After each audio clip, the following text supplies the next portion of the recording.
Welcome back to my channel. JEE மெயின்கான result வந்துருச்சு.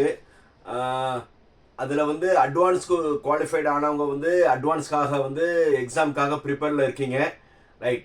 இப்போ நீங்கள் ஜேஇ அட்வான்ஸ் எழுதினாலும் எழுதாமல் இருந்தாலும் ஜேஇ மெயின் மார்க் வச்சே வந்து நீங்கள் கவுன்சிலிங் 2 பேருமே அட்டன் பண்ணலாம்.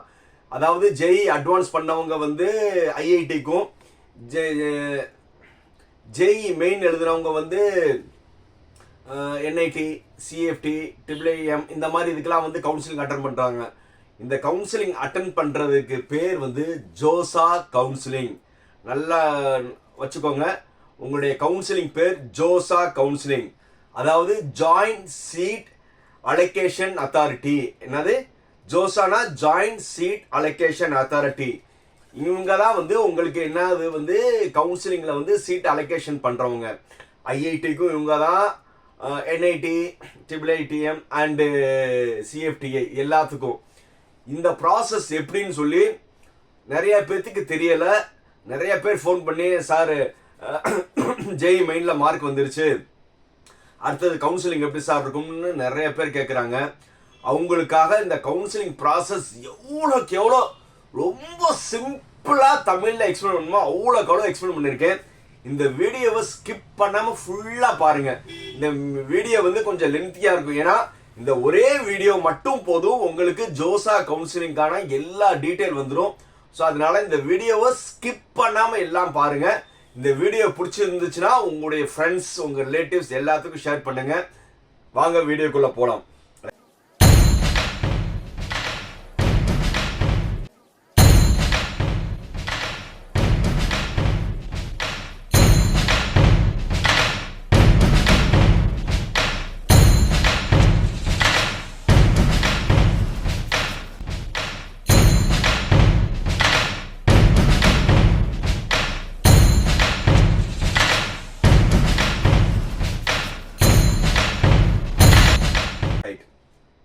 ஜோசா கவுன்சிலிங் எப்போ ஸ்டார்ட் ஆகும்னா, சின்ன தம்ப் ரூல், ஜேஇ அட்வான்ஸ்க்கான ரிசல்ட் என்னைக்கு வருதோ அதுக்கு மறுநாள். நல்லா தெரிஞ்சுக்கோங்க, ஜேஇ அட்வான்ஸ்க்கான ரிசல்ட் வரும்ல, அந்த ரிசல்ட் என்னைக்கு வருதா அதுக்கு மறுநாள் வந்து உங்களுக்கு வந்து என்ன ஆயிரும்னா ஜோசா கவுன்சிலிங் ஸ்டார்ட் ஆயிரும்.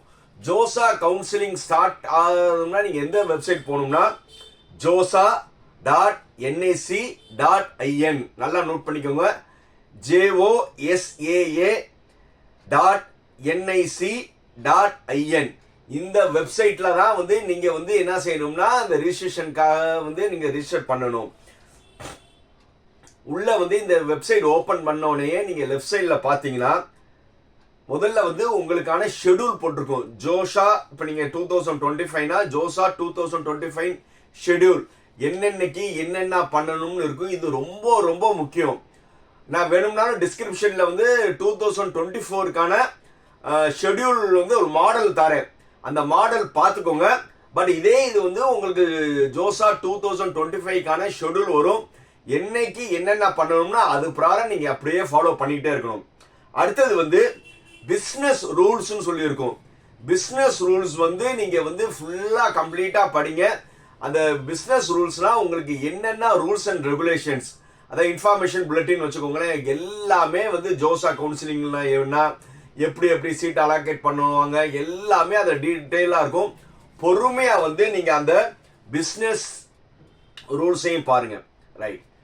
எப்போ ஆரம்பிக்கும் சொல்லியிருக்கேன், ஜேஇ அட்வான்ஸ் ரிசல்ட் வந்த மறுநாள் அன்னைக்கு வந்து ஜோசா கவுன்சிலுக்கான ரிஜிஸ்ட்ரேஷன் பண்ணலாம். ரிஜிஸ்ட்ரேஷன் பண்ணுறது ரொம்ப ரொம்ப சிம்பிள். ஒன்றும் இல்லை சார், புதுசாக நிறைய டீட்டெயில் பண்ணணுமா? ஒன்றும் கிடையாது. நீங்கள் ஏற்கனவே வந்து என்டிஏல பண்ணியிருப்பீங்களே, ஜேஇ மெயினுக்கான ரிஜிஸ்ட்ரேஷன் பண்ணியிருப்பீங்களே, அதோட யூசர் நேம் பாஸ்வேர்டு, அவ்வளோதான். நீங்கள் புதுசாக வந்து யூசர் நேம் பாஸ்வேர்டு கிரியேட் பண்ண அவசியம் கிடையாது. நீங்கள் ஜேஇ மெயின் அந்த என்டிஏ வெப்சைட்டில் பண்ணியிருப்பீங்களே, அந்த யூசர் நேம் பாஸ்வேர்டு கிரெடென்ஷியலே போதும். அதை வச்சே வந்து நீங்கள் இந்த வெப்சைட்டை ஓப்பன் பண்ணிக்கலாம், ரைட்? ஓப்பன் பண்ண பிறகு கேண்டிடேட் ரெஜிஸ்ட்ரேஷன் வந்து ரொம்ப சிம்பிள். என்னது? அந்த யூசர் நேம் பாஸ்வேர்டு வச்சு ஓப்பன் பண்ண பிறகு நீங்கள் வந்து அதில் வந்து என்ன அப்லோட் பண்ணுற மாதிரி இருக்குன்னா உங்களுடைய 12th மார்க் மட்டும்தான் அப்லோட் பண்ணுற மாதிரி இருக்கும். சார் இன்னும் வந்து எங்களுக்கு ஒரிஜினல் மார்க் ஷீட் வரலன்னா ஒன்றும் பயம் இல்லை, டிஜி லாக்கர்ல இருக்கிற உங்களுடைய 12th மார்க்கை அப்லோட் பண்ணா போதும். நல்லா தெரிஞ்சுக்கோங்க, நீங்க வந்து 12th மார்க் மட்டும் அப்லோட் பண்ற மாதிரி இருக்கும். ரைட், நீங்க ரிஜிஸ்ட்ரேஷன் பண்ணிட்டு அப்படியே வந்து நீங்க என்ன செய்யலாம்னா சாய்ஸ் ஃபில்லிங் பண்ணிக்கலாம். ஸோ சாய்ஸ் ஃபில்லிங் தான் வந்து இருக்கிறே ரொம்ப முக்கியம். நீங்க வந்து இப்போ என்ஐடியில வந்து உங்களுக்கு எல்லாருமே வந்து திருச்சி, வாராங்கல் அந்த மாதிரி ஒரு 2-3 இது மட்டும்தான் நீங்க யூஸ் பண்றீங்க. ஆனா தமிழ்நாட்டில் மட்டும் நீங்க ஃபோக்கஸ் பண்ணாம நீங்க இந்தியாவில் இருக்கிற எல்லா இதுலயும் வந்து நீங்க என்ன செய்யணும், சாய்ஸ்ல வைக்கணும். நிறைய பேர் வந்து நாக்பூர், அலகாபாத், குருஷேத்ரா இதெல்லாம் வந்து என்ன செய்ய மாட்டாங்க, ரூர்கேலா இதுலலாம் வந்து என்ன செய்ய மாட்டாங்கன்னா சாய்ஸ்லேயே வைக்கிறது இல்லை. ஏன்னா நீங்க ஒரு நல்ல ஒரு மார்க் எடுத்துட்டீங்க. ஸோ அதனால வந்து நீங்க வந்து நல்லா தெரிஞ்சுக்கோ, நீங்க ஒரு ஹையர் ஸ்டடீஸ் போனீங்கன்னா நான் தமிழ்நாட்டில் என்ஐடி திருச்சியில தான் படிப்பேன்னு அடம் பிடிக்காம ஆல் ஓவர் இந்தியாவுக்கு நீங்க போறதுக்கான முயற்சி இருந்தா மட்டும்தான் நீங்க வந்து வாழ்க்கையில வந்து ஒரு பெரிய இன்ஸ்டிடியூஷன்ல படிக்கிறதுக்கான பாக்கியம் கிடைக்கும். ஸோ அதனால வந்து சாய்ஸ் ஃபில்லிங்ல வந்து நீங்க வந்து ஆல் ஓவர் இந்தியாவில் இருக்கிற எல்லா உங்க NIT, triple ID and CFT எல்லாம் வைங்க. அதுல வந்து சாய்ஸ் ஃபில்லிங் வந்து ரொம்ப ரொம்ப முக்கியம். ரைட், இது நீங்க சாய்ஸ் ஃபில்லிங் வந்து ஒரு 5 நாள் டைம் கொடுப்பாங்க. நல்லா தெரிஞ்சுக்கோங்க, சாய்ஸ் ஃபில்லிங் வந்து எத்தனை நாள் கொடுப்பாங்க, 8 நாள் டைம் கொடுப்பாங்க. சாய்ஸ் ஃபில்லிங்க்கே வந்து உங்களுக்கு 8 days டைம் கொடுப்பாங்க.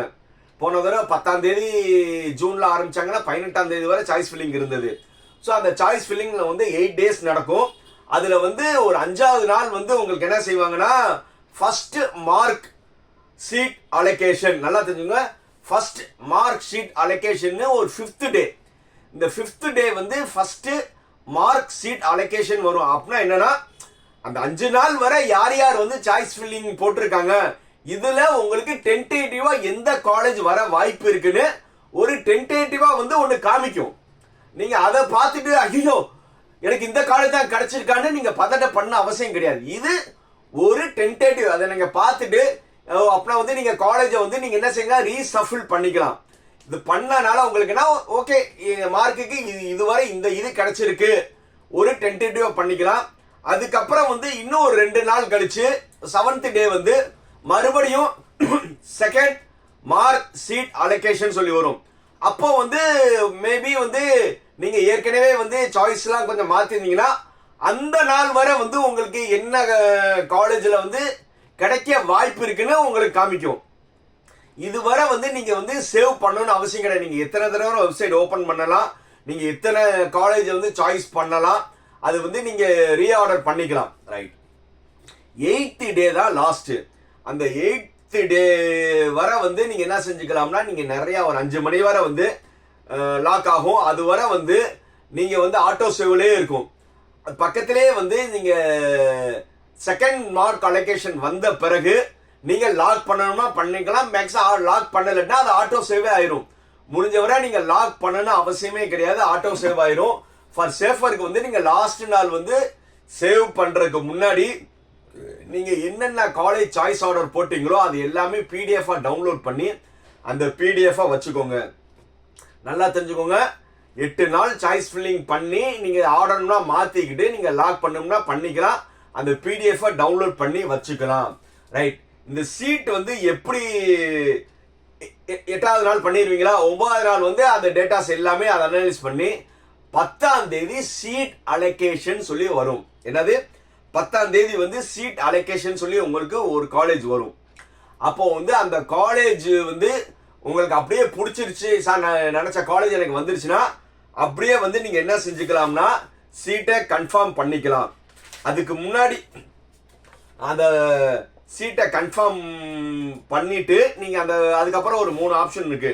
சீட்டு கன்ஃபார்ம் பண்ணும்போது வந்து நீங்க என்ன செய்யணும்னா ஃபீஸ் பேமெண்ட் பண்ணணும். நல்லா தெரிஞ்சுக்கோங்க, சீட் அக்செப்டன்ஸ் ஃபீஸ். நல்லது, என்னது சீட் அக்செப்டன்ஸ் ஃபீஸ் வந்து லாஸ்ட் இயர் வந்து 35,000 ரூபாய் இருந்தது. 35,000 ரூபாய் கொடுத்து வந்து நீங்க என்ன செஞ்சுக்கலாம், சீட் அலோகேஷன் பண்ணிக்கலாம்.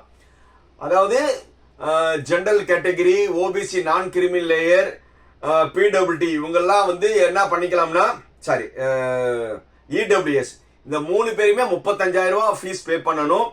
எஸ்சி எஸ்டி பிடபிள்யூடி காரங்க 15,000 ரூபாய் கொடுத்து பேமெண்ட் பண்ணி உங்களுக்கு தேவையான சீட்டை அலோகேஷன் பண்ணிக்கலாம்.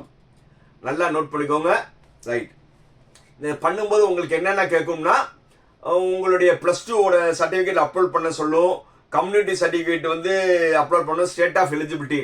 இதில் ஏதாவது வந்து நீங்கள் ஏன்னா நீங்கள் பண்ணும்போது வந்து நீங்கள் பழைய ஓபிசி சர்டிஃபிகேட் அப்லோட் பண்ணியிருப்பீங்க. இப்போ ரூல்ஸ் என்ன சொல்லுவாங்கன்னா, ஏப்ரல் 1க்கு அப்புறம் எடுத்த ஓபிசி சர்டிஃபிகேட் அப்ளை பண்ண சொல்லுவாங்க. இந்த மீன் டைமில் வந்து இந்த வீடியோ பார்த்துட்டு இருக்கோம், ஓபிசி சர்டிஃபிகேட் வந்து இப்போவே நீங்கள் அப்ளை பண்ணி ரெடியாக வச்சுக்கோங்க. அந்த ஓபிசி சர்டிஃபிகேட்டை வந்து நீங்கள் அப்லோட் பண்ணுற மாதிரி இருக்கும். சப்போஸ் வந்து நீங்கள் வந்து அந்த நேரத்தில் வந்து நான் வந்து சார் பிசி கம்யூனிட்டி செட் பண்ணியிருந்தேன், ஆனால் ஓபிசின்னு போட்டிருந்தேன், அந்த மாதிரி என்னென்ன கொரிஸ் இருக்கோ அது எல்லாமே 2 நாள் டைம் கொடுப்பாங்க. இந்த 2 நாளுக்குள்ள வந்து நீங்கள் என்ன செஞ்சுக்கலாம்னா, அந்த கொரியை வந்து நீங்கள் ரெக்டிஃபை பண்ணி அவங்க மெயில் பண்ணுவாங்க. அவங்களாம் ஃபோன் பண்ணி உங்களுக்கு சொல்ல மாட்டாங்க, மெயில் வரும். இந்த மெயிலில் ஏதாவது கொரி கேட்டிருந்தாங்கன்னா, நீங்கள் வந்து சப்போஸ் கம்யூனிட்டி சர்டிஃபிகேட் கிளாரிட்டியா இல்லை, போக வந்து நீங்கள் கொடுத்த கம்யூனிட்டி டீட்டெயில் டிஃப்ரென்ஸாக இருக்குது, அந்த மாதிரி எது சொன்னாலும் நீங்கள் வந்து அந்த மெயிலுக்கே வந்து நீங்கள் அப்லோட் பண்ணி ரிப்ளை பண்ணிடலாம். அதுக்கப்புறம் வந்து அவங்களே ரெக்டிஃபை பண்ணி உங்களுக்கு சீட் அலோகேஷன் பண்ணிடுவாங்க. நல்லா தெரிஞ்சுங்க. உங்களுக்கு பிடிச்ச இது வந்துருச்சுன்னா சீட் அலோகேஷன் முடிஞ்சிருச்சு. இதோட ரவுண்ட் 1 ப்ராசஸ் முடிஞ்சிருச்சு. ரைட் சார், நான் வந்து இந்த இடத்துல நிறைய பேருக்கு டவுட் வரும். சார், நான் வந்து சாய்ஸ் போயிடும்போது வந்து நான் ரிஜிஸ்ட்ரேஷன் பண்ணும்போது ஓபிசி வந்து என்சிஎல் போட்டிருந்தேன், வேற கம்யூனிட்டி போட்டிருந்தேன், ஆனா என்னால வந்து குறிப்பிட்ட நாளுக்குள்ள வந்து சர்டிபிகேட் என்னால வாங்க முடியல, இல்ல கிடைக்கல. அப்படி இருந்துச்சுன்னா நான் வந்து என்ன கவுன்சிலிங் விட்டு தூக்கிடுவாங்க. அப்படி கிடையாது. ரவுண்ட் 1 வரை முடிச்சுட்டு நீங்க சீட் அலோகேஷன் பண்ணலன்னா உங்க சீட்டை புல் பண்ணிடுவாங்க. பண்ணிட்டு ரவுண்ட் 2ல வந்து உங்களை ஜெனரல் கேட்டகரி மாத்திடுவாங்க. நல்லா தெரிஞ்சுங்க. இந்த மாதிரி ஓபிசி இந்த மாதிரி கம்யூனிட்டி எதுவுமே நீங்க வந்து சர்டிபிகேட் ப்ரொடியூஸ் பண்ண முடியலையா, அந்த குறியில பண்ண முடியலன்னா உங்களுடைய சீட்டை வந்து புல் பண்ணிட்டு அவங்க என்ன செய்வாங்கன்னா அடுத்த ரவுண்டுக்கு மாத்திடுவாங்க. நீங்க அடுத்த ரவுண்டு கவுன்சிலிங் அட்டன் பண்ற மாதிரி இருக்கும், ஜெனரல் கேட்டகரிக்கு மாத்திடுவாங்க. ஸோ அதனால கவுன்சிலிங் விட்டு வெளியில போக மாட்டீங்க, ஓபிசி என்சிஎல் இருந்து ஜெனரலுக்கு மாறிடுவீங்க. ரைட், இப்போ ஒரு 3 வேர்டு நல்லா ஞாபகம் வச்சுங்க. நான் சொல்ற இந்த 3 வேர்டு மறந்துடாதீங்க. இனிமே கவுன்சிலிங்ல வந்து இந்த வேர்டு எல்லாமே உங்களுக்கு ஞாபகம் இருக்கணும். Freeze, freeze, freeze. ஃப்ரீஸ்னா, சார் எனக்கு இந்த காலேஜ் கிடைச்சிருக்கு, இந்த பிரான்ச் கிடைச்சிருக்கு, எனக்கு சந்தோஷம் சார், இந்த காலேஜ் இந்த குரூப் எனக்கு சந்தோஷம் சார்னா நீங்க என்ன செஞ்சலாம், ஃப்ரீஸ் பண்ணிடலாம். நல்லா தெரிஞ்சுக்கோங்க. நீங்க என்ன செஞ்சீங்கன்னா ஃப்ரீஸ் பண்ணிட்டு நீங்க டைரக்டா வந்து என்னது பார்ஷியல் பேமெண்ட் ஃபீஸ் ஒரு 45,000 ரூபாய் கட்டி சீட்டை வந்து நீங்க அலோகேஷன் பண்ணிடலாம். நல்லா தெரிஞ்சுக்கோங்க. ஃபார் எக்ஸாம்பிள் என்ஐடியில் வந்து உங்களுக்கு இன்ஸ்ட்ருமெண்டேஷன் வந்திருக்கு, எனக்கு இதே போதும், என்ஐடி இன்ஸ்ட்ருமெண்டேஷன் திருச்சி எனக்கு போதும்னா நீங்க அப்படியே ஃப்ரீஸ் பண்ணிடலாம். இது பேர் தான் ஃப்ரீஸ். இல்லை சார், இன்னொரு நீங்க நினைக்கிறீங்க, சார் என்ஐடி திருச்சியில வந்து இன்ஸ்ட்ருமெண்டேஷன் கண்ட்ரோலிங் கிடைச்சிருக்கு, ஆனா வந்து இசிஇ ட்ரிபிள்இ இதெல்லாம் எனக்கு கிடைச்சா, கம்ப்யூட்டர் சயின்ஸ் எல்லாம் கிடைச்சா நல்லா இருக்கும் ஃபீல் பண்ணீங்கன்னா அதுக்கப்புறம் ஒரு 2 ஆப்ஷன் இருக்கு. Float, float, float. ஃப்ளோட்னா என்னன்னா, இந்த வந்திருக்க சீட்டு எனக்கு ஓகே தான், ஆனா வந்து நான் இது வந்து எனக்கு ஒரு 25வது சாய்ஸா வந்திருக்குன்னு வச்சுக்கோங்க. இங்க சாய்ஸ் நிறைய போட்டிருப்பீங்க. அந்த சாய்ஸ் எப்படி தரும்னா, நீங்க போட்ட சாய்ஸ் ஆர்டர்ல வந்து 1 இருந்தா நீங்க 2, 3, 4 இதுல யாரும் கேட்கலன்னா உங்க மார்க்குக்கு எது இருக்கோ 25வது சீட் அலோகேஷன் ஆகி இப்போ உங்களுக்கு வந்திருக்கும். ஆனா உங்களுக்கு ஒரு ஆசை, இது எனக்கு வந்துருச்சு, இன்ஸ்ட்ருமெண்டேஷன் கண்ட்ரோலிங் வந்துருச்சு, ஆனா அதுக்கு முன்னாடி 24 சாய்ஸ்ல வந்து நான் என்ஐடி திருச்சி, வாராங்கல்ல கம்ப்யூட்டர் சயின்ஸ், சூரத்கல்ல இந்த மாதிரி எல்லாம் போட்டிருக்கேன், அந்த 24ல 1 எனக்கு கிடைச்சா ரொம்ப சந்தோஷப்படுவேன்னு நீங்க நினைச்சீங்கன்னா ஃப்ளோட் ஆப்ஷன் நீங்க போட்டீங்கன்னா இந்த சீட் கன்ஃபார்ம். என்ஐடி திருச்சியில இன்ஸ்ட்ருமெண்டேஷன் 25வது வந்தது கன்ஃபார்ம். ஆனா முன்னாடி 24ல வந்து வேற யாராவது ஒருத்தவங்க வேணான்னு சொன்னாங்கன்னா, ஃபர்ஸ்ட் ரவுண்ட்ல இருந்து வேணான்னு சொல்லிட்டு போனாங்கன்னா அந்த சீட்டு உங்க கம்யூனிட்டிக்கு வேக்கண்டா இருந்துச்சுன்னா உங்களுக்கு அலாட் ஆயிரும். இது ஒரு நல்ல ஆப்ஷன் ஃப்ளோட். அதுல வந்து 24ல எது வேணுமா வரலாம், அந்த எது வேணுமா வரலாம். நல்லா தெரிஞ்சுக்கோங்க. அடுத்தது 3வது ஒன்று இருக்கு, ஸ்லைடு, ஸ்லைடு, ஸ்லைடு. ஸ்லைடுனா எனக்கு இந்த வந்தது எனக்கு ஓகே. என்ஐடி திருச்சியில வந்து எனக்கு இன்ஸ்ட்ருமெண்டேஷன் அண்ட் கண்ட்ரோலிங் ஓகே. ஆனா மேல 24 நான் சாய்ஸ் போட்டதுல அதுல ஒரு 4-5 இது நான் என்ஐடி திருச்சியே போட்டிருக்கேன். எனக்கு என்ஐடி திருச்சி காலேஜ் ஓகே, அதே காலேஜ்ல வேற குரூப் இருந்தா கொடுத்தா நான் சந்தோஷப்படுவேன் சீட்டு இருந்துச்சுன்னா அப்படின்னு பண்றது பேரு தான் வந்து ஸ்லைடு. அப்ப நல்லா புரிஞ்சுங்க, ஃப்ளோட்டுக்கும் ஸ்லைடுக்கும் என்ன வித்தியாசம்னா, ஃப்ளோட்னா உங்களுக்கு முன்னாடி இருக்க சாய்ஸ்ல எது கிடைச்சாலும் எனக்கு கொடுங்கன்னு கேட்கறது பேர் ஃப்ளோட். ஸ்லைட்ல எனக்கு முன்னாடி இருக்கிற சாய்ஸ்ல எனக்கு அலாட்மெண்ட் ஆன காலேஜ்ல இருக்கிற வேற குரூப் கொடுங்கன்னு கேட்கறதா ஸ்லைடு. நல்லா வித்தியாசம் தெரிஞ்சுக்கோ. என்னது மறுபடியும் சொல்றேன், ஃப்ரீஸ்னா உங்களுக்கு வந்ததை அப்படியே அக்செப்ட் பண்ணிக்கிறது. ஃப்ளோட்னா வந்ததை நான் அக்செப்ட் பண்ணிக்கிறேன், ஆனா முன்னாடி இருக்க சாய்ஸ்ல வந்து ஏதாவது ஒண்ணு கிடைச்சிச்சுன்னா எனக்கு கொடுங்கன்னு கேட்கிற பேர் ஃப்ளோட். அடுத்தது வந்து ஸ்லைட், நான் இதை நான் வச்சுக்கிறேன், முன்னாடி இருக்கிறதுல வந்து இதே காலேஜ் உங்களுக்கு எந்த காலேஜ் அலர்ட் ஆயிருக்கோ அதே காலேஜ்ல வந்து எனக்கு வேற குரூப் சொல்லி கேட்கறது தான் ஸ்லைடு. இந்த 3 ஆப்ஷன்ல வந்து இந்த இந்த ரெண்டுல வந்து நான் சஜஸ்ட் பண்றது ஃப்ளோட் தான். ஏன்னா மேபி நல்ல காலேஜ்ல வந்து இப்ப நீங்க திருச்சியை மட்டும் நினைக்காம வேற காலேஜ்ல வந்து நல்ல குரூப் கிடைக்க வாய்ப்பு இருக்கு. Right, float is the best option, but up to you. Float or slide இது பண்ணிட்டீங்கன்னா கவுன்சிலிங் வந்து ஒரு 4-5 ரவுண்டு போயிட்டே இருக்கும். இந்த 4-5 ரவுண்டு போயிட்டே இருக்கிற வரை நீங்க என்ன செய்யலாம்னா, நீங்க 2வது ரவுண்ட் போறீங்க, 2வது ரவுண்ட்ல வந்து வேற பிரான்ச் மாறுச்சுன்னா ஓகே, அது இப்போ வந்து ஃப்ரீஸ் பண்ணி அப்படியே லாக் பண்ணிக்கலாம். இல்லையா அப்படியே ஃப்ளோட். 3வது ரவுண்ட்ல உங்களுக்கு பிடிச்ச காலேஜ் வந்தா ஃப்ரீஸ் பண்ணுங்க. இல்லையா 4வது ரவுண்ட். அப்படியே நீங்க 5 ரவுண்ட் வரை போகலாம். ஃப்ளோட்டுக்காரங்களும் போகலாம், ஃப்ரீஸ்காரங்களும் போகலாம். அப்படியே வந்து நீங்க ஒவ்வொரு தடையும் வந்து நீங்க பார்த்து தேவைன்னா அங்க ஃப்ரீஸ் பண்ணுங்க, அப்படி இல்லைன்னா ஃப்ளோட் போயிட்டே இருங்க. இப்ப இவங்களாம் என்ன செய்யணும்னா, முதல்ல வந்து ஃபீஸ் இப்போ இது பண்ணவனே வந்து நீங்க கன்ஃபார்ம் பண்ணிட்டீங்கன்னா, இப்போ சீட்டை எனக்கு கன்ஃபார்ம் பண்ணிட்டீங்க, கடைசியில் ஃப்ளோட் பண்ணி எனக்கு சீட்டை கன்ஃபார்ம் பண்ணிட்டீங்கன்னா பார்ஷியல் அட்மிஷன் ஃபீஸ் ஒரு 45,000 ரூபாய் வந்து நீங்க எஸ்சி எஸ்டி பிடபிள்யூடி தர மிச்சவங்களுக்கு 45,000 ரூபாய் நீங்க என்ன செய்யணும்னா சீட் ஃபீஸ்ன்னு சொல்லி கட்டணும். ரைட், அதே மாதிரி வந்து என்ஐடி காரவங்க ஐஐடி சூஸ் பண்ணவங்க வந்து என்ன செய்யலாம்னா, ஐஐடியில வந்து நீங்க வந்து ஆன்லைன்ல பேமெண்ட் பண்ண முடியாது. என்ஐடி சிஎஃப்டில நீங்க ஆன்லைன்ல வந்து இந்த பார்ஷியல் அட்மிஷன் ஃபீஸ் ஒரு 45,000 ரூபாய் கட்டலாம். ஆனா ஐஐடி நீங்க நினைக்கிறவங்க வந்து நீங்க அந்த காலேஜ்ல தான் போய் வந்து ஃபீஸ் கட்டணும். ஏற்கனவே வந்து நீங்க சீட்டு அக்செப்டன்ஸ் ஃபீஸ் போட்டிருப்பீங்க. ரிமைனிங் வந்து நீங்க வந்து அந்த காலேஜோட வெப்சைட்ல தான் வந்து நீங்க வந்து போகணும்.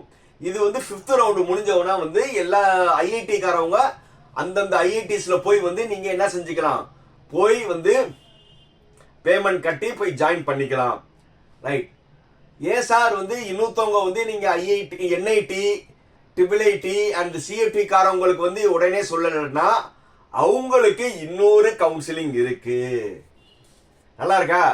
அவங்களுக்கு இன்னொரு கவுன்சிலிங் இருக்கு. இதுலயே சீட் நீங்க எடுத்துட்டீங்க, எடுத்த பிறகு ஒரு பார்ஷியல் இதுவும் நீங்க பே பண்ணிட்டீங்க, ஆன்லைன்ல தான் கட்டுறீங்க. 45,000 ஆன்லைன்ல கட்டின பிறகு நீங்க டைரக்டா காலேஜ் போக வேணாம், உங்களுக்கு இன்னொரு ஒரு கவுன்சிலிங் இருக்கு. சிசாப்னு சொல்லுவாங்க, சென்ட்ரல் சீட் அலோகேஷன் போர்டுன்னு சொல்லி. இதே மாதிரி மறுபடியும் ஒரு கவுன்சிலிங் வந்து சப்போஸ் யாரும் வந்து என்ஐடி இதுலலாம் வந்து காலேஜில் போய் சேருவாங்க, சேராம இருப்பாங்க. அப்படி சேராம இருந்தா சப்போஸ் வந்து நீங்க வந்து வேற மாறுறதுக்கான வாய்ப்பு இருக்கிறது தான் வந்து சிசாப் அப்ளிகேஷன்ஸ். அதனால வந்து நீங்க வந்து ஃபீஸ் கட்டினாலும் உங்களுக்கு மறுபடியும் ஒரு இன்னொரு யாராவது ஒருத்தவங்க சீட்டு வேணாம்னு சொல்லிட்டு எனக்கு அது வேற காலேஜில் நல்ல குரூப் கிடைக்குமான்னு நினைக்கிறவங்க நீங்க என்ன செய்யலாம்னா சிசாப் கவுன்சிலிங் அட்டெண்ட் பண்ணலாம். இது வந்து நான் பிரீஃபா தான் சொல்லியிருக்கேன். ஏன்னா இன்னும் வந்து நான் டீட்டெயில் வந்து எப்போ உங்களுக்கு கவுன்சிலிங் வருதோ உங்களுக்கு ஃபுல்லா வந்து உங்களுக்கு நான் டீட்டெயிலா சொல்றேன். இது ஒரு கிளான்ஸா வச்சுக்கோங்க. ரொம்ப சிம்பிளா சொல்லியிருக்கேன்னு நினைக்கிறேன். இந்த வீடியோ பிடிச்சிருந்தா என்ன செய்யணும், லைக், கமெண்ட், ஷேர், சப்ஸ்கிரைப். இது உங்களுடைய ஃப்ரெண்ட்ஸ் அண்ட் ரிலேட்டிவ்ஸ் எல்லாத்துக்கும் ஷேர் பண்ணுங்க. வேற எந்த டவுட் இருந்தாலும் எப்போதுமே எனக்கு கால் பண்ணுங்க. என் பேர் ஜாக்கிர் ஹுசேன். என் செல் நம்பர் 9842376822. பாய்.